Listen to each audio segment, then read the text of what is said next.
আসসালামু আলাইকুম প্রিয় দর্শক, অন্যান্য আলোচনায় আপনাদের সকলকে আমন্ত্রণ জানাচ্ছি। নমস্কার, আমি তরুণ ঘোষ।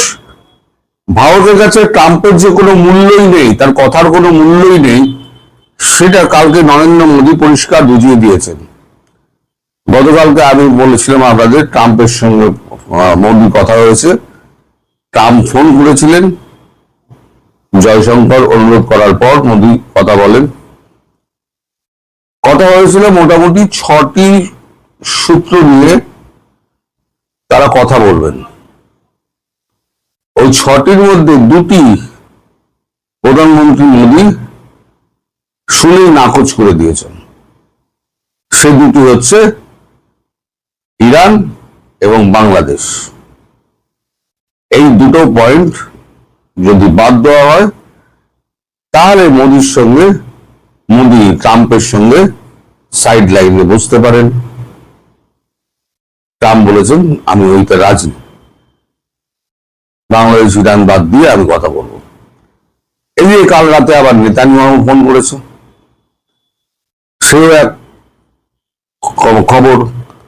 যাই হোক, আগে এখন যেটা বেরিয়েছে আমাদের কাগজে, 6 লাইন কাগজে বেরিয়েছে, একটুখানি আপনাদের পড়ে শোনাই। এটা তো অফিসিয়াল খবর, একটু দেখে রাখা ভালো। ফ্রান্সের G7 সম্মেলনের ফাঁকে মোদীর সঙ্গে ট্রাম্পের দেখা হওয়ার কথা রয়েছে। সরকারি সূত্র দ্য হিন্দুকে জানিয়েছে, আগামী 16-17 জুন ফ্রান্সের এভিয়ানে অনুষ্ঠিতব্য G7 শীর্ষ সম্মেলনের ফাঁকে নরেন্দ্র মোদী ও মার্কিন প্রেসিডেন্ট ডোনাল্ড ট্রাম্পের সঙ্গে সাক্ষাৎ করতে পারেন। ট্রাম্প ইতিমধ্যে ঘোষণা করেছেন যে তিনি ফরাসি প্রেসিডেন্ট ইমানুয়েল ম্যাক্রোন আয়োজিত G7 সম্মেলনে অংশগ্রহণ করবেন। 2025 সালের ফেব্রুয়ারিতে ওয়াশিংটন ডিসিতে সর্বশেষ সাক্ষাতের পর এই বৈঠকটি হবে শ্রী মোদী এবং শ্রী ট্রাম্পের মধ্যে প্রথম আলাপচারিতা। সূত্রগুলো পরিকল্পিতভাবে আলোচনার বিস্তারিত বিবরণ দেয়নি, তবে জানা গিয়েছে উভয় পক্ষ আলোচনাধীন দ্বিপাক্ষিক বাণিজ্য চুক্তি, পারস্পরিক উদ্বেগের অন্যান্য আঞ্চলিক এবং বৈশ্বিক বিষয়টিকে নিয়ে আলোচনা করবে। ফ্রান্স এবং স্লোভাক প্রজাতন্ত্রে শ্রী মোদীর আসন্ন ভ্রমণসূচির বিবরণ জানানোর পরপরই কর্মকর্তারা এই তথ্য প্রদান করেন। প্রধানমন্ত্রীর সফর 2টি ভাগে ভাগ করা হয়েছে, যার প্রথম ভাগ 13 থেকে 14, দ্বিতীয় ভাগ 16 থেকে 19। 14 জুন নিসে মিস্টার ম্যাক্রোর সঙ্গে বৈঠক করবেন। নিস একটি ভারত ও মধ্যপ্রাচ্যের অর্থনৈতিক করিডোর প্রকল্পের একটি গুরুত্বপূর্ণ সংযোগস্থল হিসেবে আবির্ভূত হয়েছে, যে প্রকল্পটি ভারত সরকার 2023 সালের G20 শীর্ষ সম্মেলনের থেকে সমর্থন করে আসছে। এই সফরগুলোর ঘোষণা পররাষ্ট্র মন্ত্রণালয় জানিয়েছে। নিচে উভয় নেতাই যৌথভাবে, মানে ম্যাক্রো এবং মোদী যৌথভাবে ভারত ইনভেস্টার্স অনুষ্ঠানের উদ্বোধন করবেন, যা ভারত এবং ফ্রান্স অন্যান্য শীর্ষস্থানীয় উদ্ভাবনী স্টার্টআপ এবং ভেঞ্চার ক্যাপিটালগুলোকে একত্রিত করবে। সফরের শেষ দিকে শ্রী মোদী 16-17 জুন এভিয়ানে অনুষ্ঠিতব্য G7 শীর্ষ সম্মেলনে অংশগ্রহণ করতে ফ্রান্সে ফিরবেন। পররাষ্ট্র মন্ত্রণালয় জানিয়েছে, শীর্ষ সম্মেলনের ফাঁকে প্রধানমন্ত্রী বেশ কয়েকজন বিশ্ব নেতার সঙ্গে দ্বিপাক্ষিক বৈঠক করবেন। এরপরে শ্রী মোদী তার দ্বিপাক্ষিক আলোচনা এবং ইউরোপের বৃহত্তম প্রযুক্তি স্টার্টআপ ইভেন্টস ভিভাটেক সামিটে যোগ দেবেন। 18 জুন প্যারিস সফর করবেন। পররাষ্ট্র মন্ত্রণালয় জানিয়েছে, প্যারিসে ভারতীয় সম্প্রদায়ের সঙ্গে একটি বৈঠকে যোগ দেবেন বলে জানা গিয়েছে। এই হচ্ছে খবর। এখানে যেটা বলা হচ্ছে, সেখানে বিভিন্ন বিষয়, বৈশ্বিক বিষয়, আঞ্চলিক বিষয় নিয়ে আলোচনা হবে, বাণিজ্য চুক্তি নিয়ে আলোচনা হবে, কিন্তু কোনোটাই বিস্তারিত বিবরণ দেওয়া হয়নি। বিস্তারিত বিবরণ দিয়ে দেবে, বিস্তারিত বিবরণ যেটুকু জানা যাচ্ছে সেটা হচ্ছে মারাত্মক। নরেন্দ্র মোদী নাকি জিজ্ঞেস করেছেন যে 6টি পয়েন্ট কি কি, আপনি সাইড লাইন বৈঠকে 6টি পয়েন্ট নিয়ে আলোচনা করবেন, 6টি পয়েন্ট কি কি। তার মধ্যে ট্রেড ফ্রেড সব রয়েছে, আঞ্চলিক নিরাপত্তা, মুক্ত সমস্ত কিছু রয়েছে। তারপর এর মধ্যে 5 নম্বর এবং 6 নম্বর পয়েন্ট যেটা ছিল, এক হচ্ছে ইরান প্রশ্নে ভারতকে আমেরিকার পাশে দাঁড়াতে হবে, এবং 2 বাংলাদেশ প্রসঙ্গে ট্রাম্প ভারতকে সাহায্য করতে চায়। প্রথম প্রশ্ন ইরানের, এটি শুনে তিনি তৎক্ষণাৎ নাকচ করে দেন। মানে অওকাত আমেরিকার বুঝিয়ে দিয়েছে যে তোমার কোনো অওকাত নেই ভারতবর্ষের কাছে। সরি, ইরান আমাদের দীর্ঘদিনের বন্ধু, আমাদের একটা ঐতিহাসিক সম্পর্ক রয়েছে ইরানের সঙ্গে। সেই মধ্যযুগীয় সিল্ক রুট সেই ব্যবহার করে ভারতের ব্যবসায়ীরা ইরানে গিয়ে ব্যবসা করতো, ইরানের ব্যবসায়ীরা ভারতে এসে ব্যবসা করতো। সেই ইরান আমাদের বন্ধু। আর স্ট্র্যাটেজিক্যালি ইরানকে কখনোই ভারত ছাড়বে না, রাশিয়া চীনও ছাড়বে না। এই কারণে যে ইরানে ঢুকে পড়া মানে মানে আমেরিকা, তাহলে পশ্চিম এশিয়ার মধ্যে কিন্তু ঢুকে গেল, তাহলে সেটা কখনোই সমর্থন করবে না। আর বাংলাদেশের ব্যাপারে ওই যে লেখা হয়েছে না যে 2025-এর ফেব্রুয়ারিতে, আমি যেটা বারবার বলি, 2025-এর ফেব্রুয়ারিতে হোয়াইট হাউসে তিনি যে বিশ্ব ক্যামেরার সামনে তিনি যে নাটকটা করেছিলেন, সেই নাটকের পর বাংলাদেশ নিয়ে ভারতবর্ষ আর দ্বিতীয়বার ট্রাম্পের উপরে ভরসা রাখবে? কোনোদিনও ভরসা রাখবে না। ফলে পরিষ্কার ট্রাম্পকে বলে দেওয়া হয়েছে এই দুটো প্রসঙ্গ যদি আপনি বাদ দেন, তাহলে ট্রেড ফেড নিয়ে, আঞ্চলিক নিরাপত্তা নিয়ে আমরা কথা বলবো, কিন্তু এই দুটো জিনিস আপনাকে বাদ দিতে হবে। আমি আলোচনাতেই বসবো না যদি আপনি এই দুটো বাদ না দেন। তাতে G7 বৈঠকে যদি যেতে না হয় আমি যাব না। মোদির এই একরোখা ভাব দেখে তখন ট্রাম্প বলেন, ঠিক আছে, আমি আমার তালিকা থেকে এই দুটোকে আমি ছেড়ে দিলাম, আমরা 4টে বিষয় নিয়ে আলোচনা করবো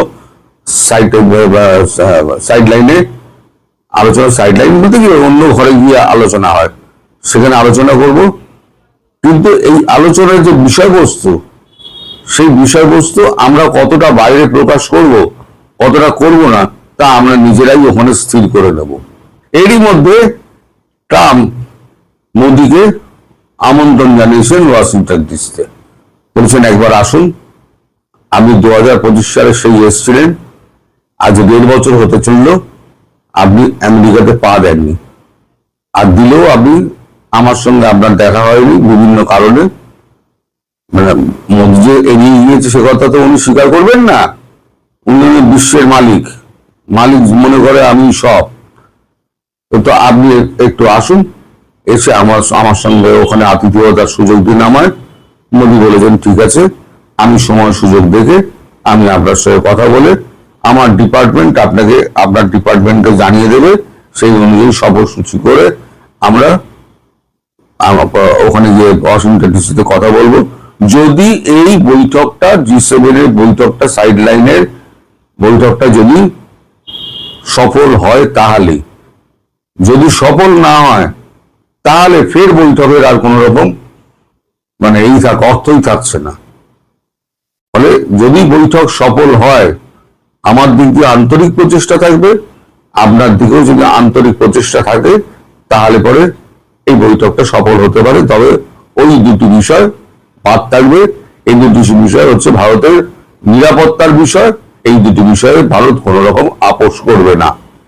এই যে একেবারে মানে ট্রাম্পকে একেবারে ধুয়ে দেওয়া, এটা একবার তো ভারতবর্ষই পারে। এরপর নাটকীয় ভাবে ফোন আসে বেঞ্জামিন নেতানিয়াহু, কারণ ট্রাম্প নিশ্চয়ই বলেছেন নেতানিয়াহুকে যে ইরান এতে সমর্থন করবে না। নেতানিয়াহুর সঙ্গে কথা হয়েছে মোদির, নেতানিয়াহুকে বলেছেন, ইসরায়েলের প্রধানমন্ত্রী তারা বলেছেন আমরা দীর্ঘদিনের বন্ধু, একে অপরের ব্যাপারে সাহায্য করি, কিন্তু স্ট্র্যাটেজিক্যালি আমরা যে আরআইসি, আমরা এই আরআইসি কখনো পশ্চিম এশিয়ায় মানে ইরানে আমেরিকাকে ঢুকতে দেব না। রাশিয়াও সমর্থন করে না, চীনও সমর্থন করে না, ভারতও সমর্থন করে না। ফলে ইরানের পাশে কিন্তু ভারত ডাইরেক্টলি থাকবে না, কিন্তু ইনডাইরেক্টলি, যেটা আগেও বলেছিল নরেন্দ্র মোদী, ইনডাইরেক্টলি ভারত কিন্তু সমর্থন জুগিয়ে যাবে। ডাইরেক্ট সমর্থন কারা যোগাচ্ছে? রাশিয়া এবং চীন। নেতানিয়াহুকে পরিষ্কার জানিয়ে দিয়েছে নরেন্দ্র মোদী, ইরান প্রশ্নে ভারতের মুখের দিকে চেয়ে থাকবেন না। আপনার সঙ্গে আমার সম্পর্ক ভালো, আপনার দেশের সঙ্গে আমার সম্পর্ক ভালো, আমরা দুই দেশের মানুষের সঙ্গে ভালো সম্পর্ক, উন্নত সম্পর্ক চাই, এইটুকুই। ব্যবসাপাতি হোক এইটুকুই, টেকনোলজির আদান প্রদান হোক এইটুকুই। ফলে এই 15-16-17 এই দুটো দিন আমাদের অপেক্ষা করতে হবে যে ট্রাম্প আর মোদির কি কথাবার্তা হলো। তবে বাংলাদেশ ইস্যুতে ট্রাম্পের কোনো কথাই খাটবে না, ইরান ইস্যুতেও খাটবে না। ইরানের পাশে ভারত থাকছে, বাংলাদেশের ব্যাপারে ভারত একাই সিদ্ধান্ত নেবে। এতটা যখন এগিয়েছে তখন বাকি সিদ্ধান্ত ভারতই নিয়ে নেবে। সবাই ভালো থাকবেন, সুস্থ থাকবেন, সাবধানে থাকবেন। নমস্কার। আসসালামু আলাইকুম রহমতুল্লাহি ওয়াবারাকাতুহু। সম্মানিত দর্শক, আজকের এই শিরোনামটা আপনাদের অনেকের কাছে খুব আশ্চর্য বলে মনে হতে পারে যে আমি কেন বর্তমান প্রধানমন্ত্রী জনাব তারেক রহমান তাকে স্বৈরশাসক, মিলিটারি ডিক্টেটর, এবং এখনো বাংলাদেশে যাকে নিয়ে মিশ্র প্রতিক্রিয়া রয়েছে সেই আইয়ুব খান, পাক ভারত উপমহাদেশ কাঁপানো আইয়ুব খান, যিনি এখানে সামরিক শাসন জারি করে মানুষের মধ্যে যে ভয়ের সৃষ্টি করেছিলেন, পৃথিবীর ইতিহাসে গত 100 বছরে এরকম আতঙ্ক আর কেউ তৈরি করতে পারেনি। অন্যদিকে পাকিস্তানের অর্থনীতি 58 থেকে 68 সাল পর্যন্ত তিনি যে জায়গাতে পৌঁছে দিয়েছিলেন, পাকিস্তানের মিলিটারি, সিভিল ব্যুরোক্রেসি, তারপর জুডিশিয়ারি, এটাকে এমন একটা জায়গাতে পৌঁছে দিয়েছিলেন যার উদাহরণ আমাদের এশিয়াতে অন্য কোনো দেশের কোনো রাষ্ট্রনায়ক দেখাতে পারবেন না। তো এই মানুষটির একটি গুণাবলী এবং একটি আশ্চর্য সিদ্ধান্ত সম্পর্কে আমি সম্প্রতি জানলাম। বাংলাদেশের কিংবদন্তির একজন সিভিল ব্যুরোক্র্যাট, তার নাম মোকাম্মেল হক। সিএসপিতে তিনি ফার্স্ট হয়েছিলেন। এরশাদের জামানাতে যে টপ 10 10 জন শীর্ষ সচিব ছিলেন যারা ডিসিশন মেকিং করতেন এবং এরশাদকে চালাতেন, তাদের মধ্যে অন্যতম ছিলেন এই মোকাম্মেল হক। খুবই বনেদি পরিবারের সন্তান। আপনারা হয়তো অনেকেই ব্রিটিশ জামানাতে মুসলিম ভারত পত্রিকা নামক একটি বিখ্যাত, কলকাতা থেকে বের হতো, মুসলিম নবজাগরণের একটি পত্রিকা মুসলিম ভারত, এই পত্রিকার সম্পাদক ছিলেন সেই কবি মুজাম্মেল হক, মোকাম্মেল হকের বাবা। তো এই মোকাম্মেল হক সিএসপিতে এলেন এবং তার একটি অতি আশ্চর্য ঘটনা বলে আমি পরবর্তী প্রকল্পে যাব বা কথায় যাব। তিনি মাত্র 25 বছর বয়সে গ্রেটার ময়মনসিংহ, আপনি চিন্তা করুন, এখানকার ময়মনসিংহ, তার সঙ্গে সঙ্গে শেরপুর, জামালপুর, নেত্রকোনা, এই পুরো অঞ্চল গ্রেটার ময়মনসিংহ, সেই গ্রেটার ময়মনসিংহের ডিসি। আর ওই এলাকার বাসিন্দা ছিলেন গভর্নর মুনায়েম খা। বোঝার চেষ্টা করুন, 25 বছরের একজন যুবক ডিসি। তো সেই মোকাম্মেল হক সাহেব যখন ডিসি, তখন সারা বাংলাদেশ উত্তাল, সম্ভবত 68-66 বা এরকম কোন একটা সময়। তো গভর্নর মুনায়েম খা মোকাম্মেল সাহেবকে বলছেন যে, দেখো মোকাম্মেল, এই যে বাঙালি এরা যে এত আন্দোলন করছে, স্বায়ত্ত শাসন চাচ্ছে, পাকিস্তানের বিরোধিতা করছে, আচ্ছা পাকিস্তান যদি না হতো তুমি কি সিএসপি অফিসার হতে পারতা? তো তিনি হেসে বললেন যে, স্যার আপনি কথাটা ঠিকই বলেছেন, আমি সিএসপি হতাম না। যদি পাকিস্তান না হতো তাহলে অখণ্ড ভারত থাকতো এবং আমি আইসিএস হতাম, কিন্তু আপনি গভর্নর হতে পারতেন না। এই কথাটা মোকাম্মেল হক সাহেব আমাকে বলেননি, তারই একজন সতীর্থ আর একজন বিখ্যাত সিএসপি আমাকে এই কথাটা বলেছিলেন। তো সেই মোকাম্মেল হক আইয়ুব খানের একটি কথা আমাকে বললেন, মানে আমাকে বললেন ঠিক মিডিয়াতে এসে তিনি আইয়ুব খানের একটি যুগান্তকারী সিদ্ধান্ত তিনি বললেন। তো এই কারণে আমার কাছে মনে হলো যে তারেক রহমান সাহেব কি আইয়ুব খানের মতো এরকম একটা যুগান্তকারী সিদ্ধান্ত নিতে পারবেন, নাকি তিনি তার বাবার মতো গতানুগতিক এবং ব্যতিক্রম ধর্মী কিছু সিদ্ধান্ত নেবেন, নাকি শেখ হাসিনার মতোই যেভাবে দেশ চালিয়েছেন শেখ হাসিনা তিনি সেভাবে চালাবেন। বিষয়টি যতটা হালকা মনে হচ্ছে ততটা হালকা নয়, অতি গুরুত্বপূর্ণ। আমাদের রাজনীতির একটা টার্নিং পয়েন্ট যাচ্ছে। এই রাজনীতিতে আমরা সম্পূর্ণরূপে গণতন্ত্র হারাতে বসেছি, অথবা একটি নতুন গণতন্ত্র পেতে যাচ্ছি। এখানে তারেক রহমান সাহেবের সফলতা মানে বিএনপির সফলতা, বিএনপির সফলতা মানে গণতন্ত্রের সফলতা। তারেক রহমান সাহেবের ব্যর্থতা মানে বিএনপি আওয়ামী লীগের মতোই নাই হয়ে যাবে, এবং আমাদের রাজনীতিতে কালা পাহাড় ধলা পাহাড়ের মতো আওয়ামী লীগ আছে তো বিএনপি আছে, বিএনপি আছে তো আওয়ামী লীগ আছে। যদি এই মুহূর্তে আওয়ামী লীগ পর্দার আড়ালে যেভাবে নাই হয়ে আছে, একইভাবে যদি কোনো কারণে বিএনপিকে নাই করে দেয়া যায়, এদেশের গণতন্ত্র কম করে হলো 30 থেকে 35 বছর। আমাদের এই যে এশিয়াতে যে সকল রাষ্ট্রে গণতন্ত্র চলে গিয়েছিল, যেমন ইন্দোনেশিয়াতে চলে গিয়েছিল সৌহার্দ্য, সব মিলিয়ে গণতন্ত্র ফিরে আসতে 30 থেকে 35 বছর সময় লেগেছে। মিশর এখনো পর্যন্ত গণতন্ত্র আনয়ন করা যায়নি, পাকিস্তানেও গণতন্ত্র এখনো পর্যন্ত আনা যায়নি। প্রথম পাকিস্তানি গণতান্ত্রিক প্রধানমন্ত্রী বেনজির ভুট্টো যেভাবে এলেন, তো তার আগে যদি তার বাবার সময়কাল, খুব সংক্ষিপ্ত সময়কাল বাদ দেন, পুরো সময়টা সেখানে মিলিটারি শাসন। তো সেক্ষেত্রে যদি ইন্দোনেশিয়ার মতো ঘটনা ঘটে, মিশরের মতো ঘটনা ঘটে, আমরাও অন্তত 30 থেকে 35 বছরের একটা জাতাকলে পড়ব। এর আগে আমরা মিলিটারি ডিক্টেটরশিপ দেখেছি, এগুলো 9 থেকে 10 বছরের মধ্যে যায়। 111 আমরা দেখেছি, 2 থেকে 3 বছর 111 যায়।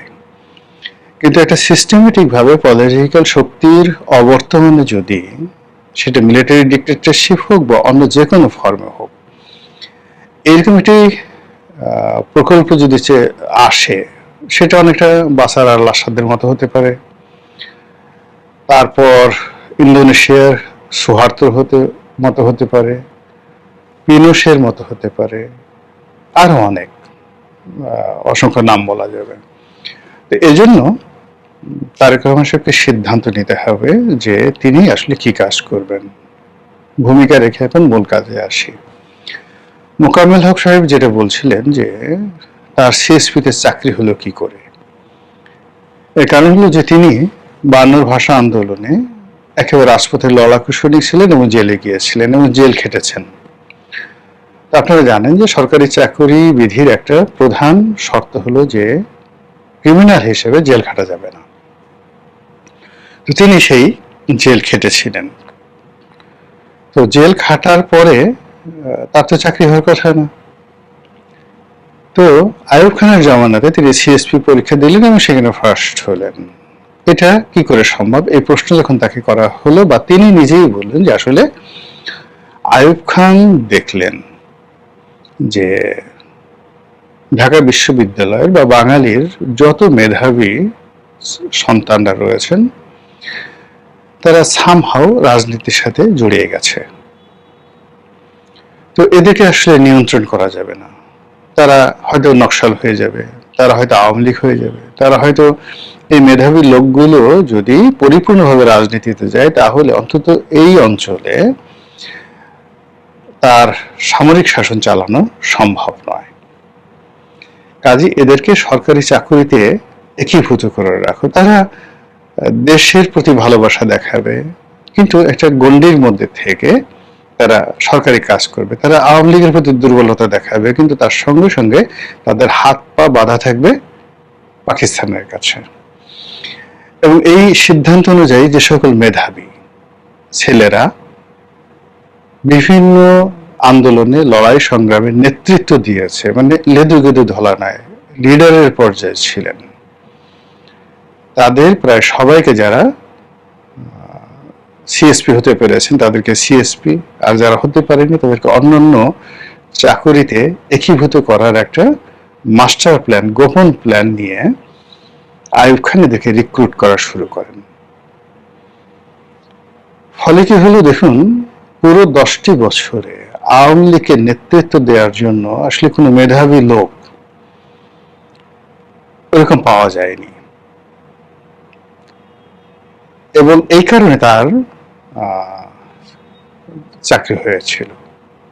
তাহলে আমি যেটা বলার চেষ্টা করছি যে তারেক রহমান সাহেব এখন যদি দেখা গেল যে এখন রাজনীতিতে আছেন, ছাত্র রাজনীতিতে আছেন, আওয়ামী লীগের রাজনীতিতে আছেন, খুব মেধাবী যারা লোকজন আছেন, তাদেরকে সামহাও রাষ্ট্রীয় পোর্টফোলিওতে, পদ পদবিতে যদি তাদেরকে আটকে ফেলা যায়, যাদের চাকরি আছে তাদের চাকরিতে বহাল রাখা যায়। ধরুন একজন পুলিশের ডিআইজি খুবই ডেডিকেটেড,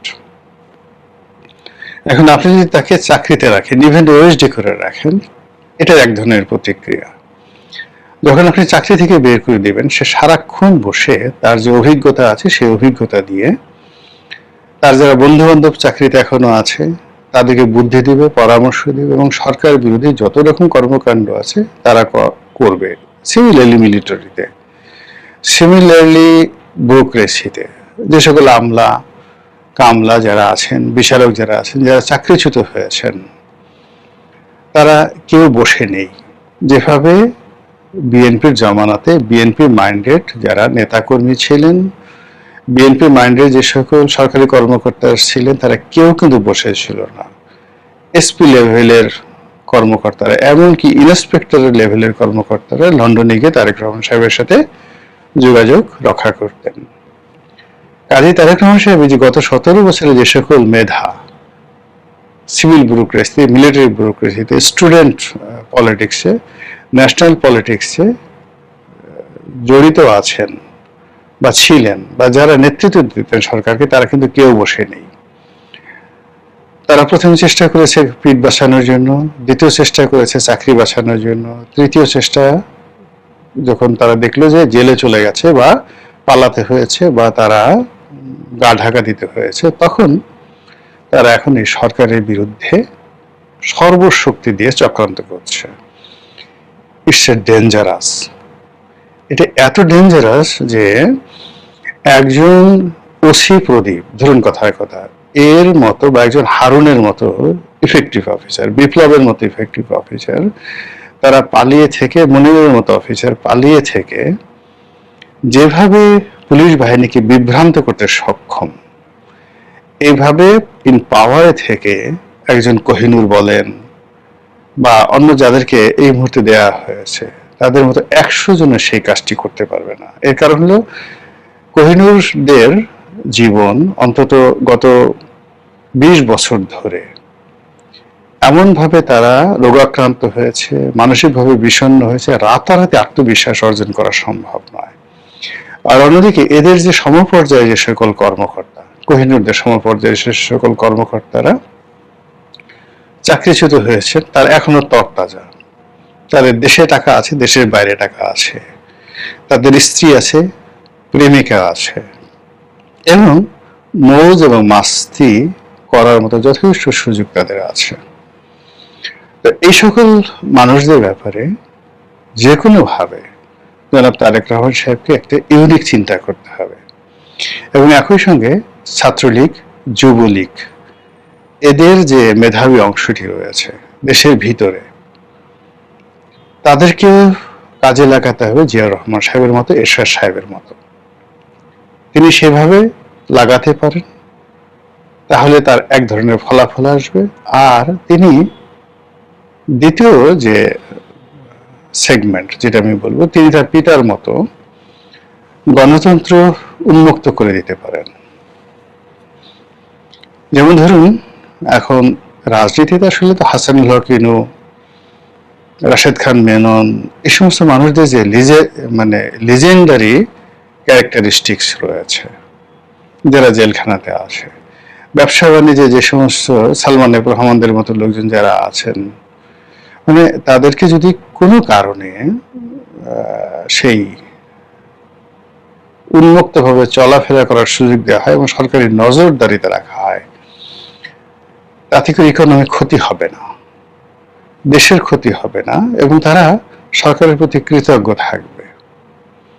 কিন্তু কোনো কারণে যদি আপনি তাদেরকে বল এবং ব্যাটের বা মাঠের বাইরে বের করে দেন প্রত্যেকটা লোককে, তাহলে এই লোকগুলো তাদের অর্থবিত্ত, টাকা পয়সা, যেগুলো ব্যাংকের সাথে লায়াবিলিটি আছে সবগুলোকে ফিসিবিল্লা করে দিয়ে জীবনের শেষ সময়টা পর্যন্ত সরকারের বিরুদ্ধে তারা চক্রান্ত করতে থাকবে। এবং এই একই সমস্যার সমাধান করার জন্য জিয়াউর রহমান সাহেব তিনি মুসলিম লীগ, আওয়ামী লীগ, কমিউনিস্ট পার্টি, জাসদ সবাইকে রিহ্যাবিলিট করেছিলেন।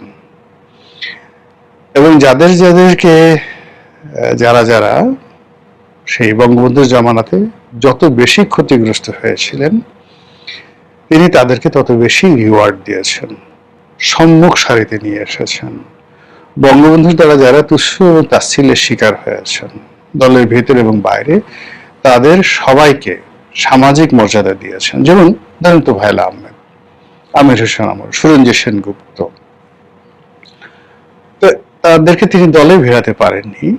বা ধরুন এই যে প্রেসিডেন্ট আব্দুল হামিদ সাহেব, তাকে মন্ত্রী বানানোর জন্য জিয়াউর রহমান সর্বোচ্চ চেষ্টা করেছেন, তিনি আসেননি, কিন্তু তার সামাজিক মর্যাদা, তার রাজনীতি করার অধিকার পরিপূর্ণভাবে তিনি বহাল রেখেছেন। ফলে এই লোকগুলো শহীদ প্রেসিডেন্ট জিয়াউর রহমানের প্রতি কৃতজ্ঞ ছিল। তারা আওয়ামী লীগের রাজনীতি করেছে, কিন্তু রাষ্ট্রবিরোধী কোনো ডিস্ট্রাকটিভ কোনো কর্মকাণ্ড করেনি। ফলে আপনি দেখুন জিয়াউর রহমানের যে পুরো কর্মকাল, সেই কর্মকালে আওয়ামী লীগের পক্ষ থেকে কোনো থ্রেট আসেনি। আন্দোলন হয়েছে, তারপরে শেষে রাজনীতির যে কূটকৌশল সবকিছু হয়েছে। জিয়াউর রহমানের যে মেইন প্রবলেম সেটা ছিল মিলিটারি ব্যুরোক্রেসি, সেখানে একের পর এক যাকে বলা হয় কু হয়েছে, এবং এটা মূলত জিয়াউর রহমান সাহেব দায়ী ছিলেন না। এই কুর জন্য বঙ্গবন্ধু জমানাতে রক্ষী বাহিনী ভার্সেস সেনাবাহিনী, সেনাবাহিনীর দুটো অংশ, পাকিস্তান ফেরত সেনাবাহিনী ভার্সেস মুক্তিযোদ্ধা সেনাবাহিনী। এরপর 75-এর 15ই আগস্টের পরে ওই যারা 15ই আগস্টে হত্যাকাণ্ড ঘটিয়েছে তারা ভার্সেস সেনাবাহিনী। এরপর 7ই নভেম্বর যখন ঘটলো, 7ই নভেম্বর ভার্সেস সেনাবাহিনী, 7ই নভেম্বরে যারা নায়ক ছিলেন তারাও তো 7ই নভেম্বরে যে নায়ক, আজকের যারা সমন্বয়ক আছেন তাদের চেয়ে বেশি পাওয়ারফুল ছিলেন। কর্নেল তাহের ভার্সেস অন্যান্য যারা আছেন, সব মিলিয়ে সেনাবাহিনীর মধ্যে ছোট্ট একটা সেনাবাহিনী, তখন সাকুল্য হয়তো 30-35 হাজার সেনাবাহিনী ছিল বা 40 হাজার ছিল, নট মোর দ্যান দ্যাট। তো এই সেনাবাহিনী নিয়ে প্রতিটা মুহূর্তে তাকে টেনশনে কাটাতে হয়েছে, কিন্তু রাজনীতির মাঠটা কিন্তু তিনি ডিফিকাল্ট করে দিয়েছিলেন, পলিটিক্সকে ডিফিকাল্ট করে দিয়েছিলেন। যাকে টাকা দেওয়া দরকার, যাকে পদ দেওয়া দরকার, যাকে সম্মান দেওয়া দরকার, যাকে মন্ত্রী বানানো দরকার, এমপি বানানো দরকার, যাকে বিরোধী দলের নেতা বানানো দরকার, যাকে সংসদে আনা দরকার, এভরিথিং ম্যাটিকুলাসলি তিনি করেছিলেন অত্যন্ত সফলভাবে। জিয়াউর রহমান সাহেবের এই কর্মকাণ্ড এরশাদ সাহেব হুবহু নকল করেছিলেন। তো হুবহু নকল করেছিলেন, এবং তিনি একেবারে শেষ সময়টাতে এসে যেভাবে শেখ হাসিনা একটা ফাঁদে পড়েছিলেন, এরশাদও ঠিক একই একটা ফাঁদে তিনি পড়েছিলেন। তো সেই ফাঁদটাতে যদি তিনি পা না দিতেন তাহলে হয়তো ভিন্ন ইতিহাস হতে পারত। এখন তারেক রহমান সাহেব কি তার পিতাকে অনুসরণ করে আওয়ামী লীগকে রিভাইভ করবেন? জাসদ, অন্যান্য যে সকল ওয়ার্কার্স পার্টি, অন্যান্য যে সকল আওয়ামী লীগের যে সকল অ্যালাইড ছিলেন তাদেরকে মাঠে নামিয়ে দিয়ে বর্তমানে যারা রাজনৈতিক দলে বিরোধী দল হিসেবে আছেন সংসদে এবং সংসদের বাইরে, তাদেরকে একটা প্রতিযোগিতার মধ্যে ফেলে দিবেন এবং রাজনীতিটিকে তার বাবার মতো তিনি difficult, I will make the politics difficult for the politician. তিনি এখন সেই পলিটিশিয়ানদের রাজনীতিকে পলিটিক্সের মধ্যে ঢুকিয়ে দেবেন কিনা, এটাও তার একটা দ্বিতীয় অপশন। আর তৃতীয় অপশন হলো যে, না রে বাপু, আমি সমস্ত ধানাই পানাই বরিশালের আঞ্চলিক ভাষা এগুলোর মধ্যে নেই, আমি শক্ত হাতে রুল করব, বিএনপির যে সমস্ত লোকজন রয়েছে তাদেরকে সুযোগ দেব, সুবিধা দেব, দলের বাইরে কোনো চিন্তা ভাবনা করব না। শেখ হাসিনা যেভাবে নিজের দলকে সুসংগত করেছেন, এখন আমিও বিএনপিকে সুসংগত করব।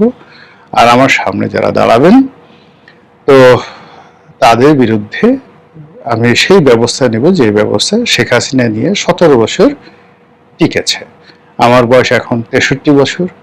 17 বছর যদি আমি শেখ হাসিনার মতো ক্ষমতায় থাকতে পারি তাহলে আমার বয়স হয়ে যাবে 80 বছর। কাজেই একটা মানুষের জীবনে এর চেয়ে আর বেশি কিছু লাগে না। তিনি এই চিন্তাও করতে পারেন। এখন কোন চিন্তায় কতটা বরকত আসবে, কোন চিন্তায় কতটা সফলতা আসবে, আর কোন চিন্তার সফল বাস্তবায়ন তার পক্ষে সম্ভব, এটা একান্তই তার ব্যক্তিগত বিষয়। আমি শুধুমাত্র বর্ণনা করলাম। মহান আল্লাহ আমাদের সবাইকে হিদায়াত দান করুন এবং হেফাজত করুন। আসসালামু আলাইকুম ওয়া রাহমাতুল্লাহি ওয়া বারাকাতুহু।